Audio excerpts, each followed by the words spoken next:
Chapter 60 Law and Order.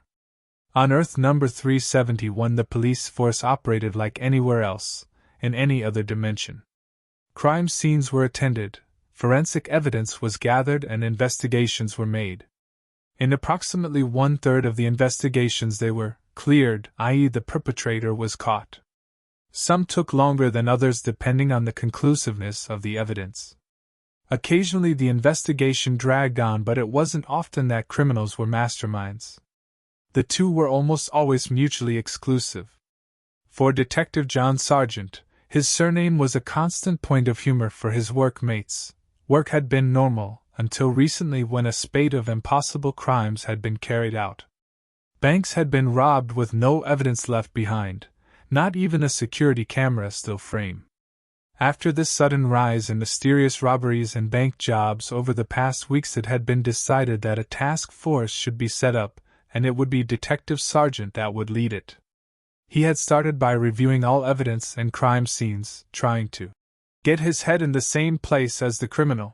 It hadn't helped. There was literally nothing to go on other than the things had been stolen. They may as well have disappeared in a puff of smoke. Where closed-circuit cameras had been used, the tapes had been reviewed but showed little of interest except for a single bank vault where the lighting was set to turn off when no movement was detected.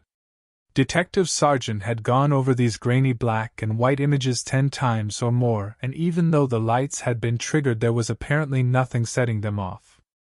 Once all the events had been investigated, Detective Sargent was in no better place than when he had started, just that he now knew how bad it was, whereas before he had only guessed. If a common theme was to be identified in the crimes, it was that there was no evidence, absolutely nothing to go on. It was as if these criminals had quite literally puffed into and out of existence, taking whatever it was they had chosen, and no one was going to stop them. And then quite suddenly the spate of crimes had stopped, as if the criminals themselves had disappeared. There had now been several weeks of zero activity, and Detective Sargent was forced to disband the task force. Little did he or his superiors know that the architects of these crimes were heading home, and their crime spree would start once again.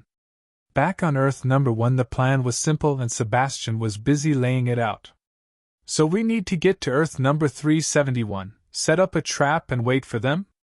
Is that correct? Asked Sebastian. In essence, yes, replied Deli. Not much of a plan, is it? Scoffed Sebastian. Okay, well, what do you intend to do then? Retorted Graham. I have no idea at this point, but whatever I come up, it won't rely on sitting around and waiting as a successful strategy. Deli was once again tiring of Sebastian's hissy fits and stepped in. Look, all I said was that we have to get to their Earth and wait for them there. What I meant was we have completely failed in chasing them around. They are always 2 steps ahead. So far they have made only one mistake, and that was in going to see Farmer, and if he hadn't shot them, I'm not sure what we'd be looking at right now. Sebastian sat down and took a breath or two to calm himself. All right, I can see your logic.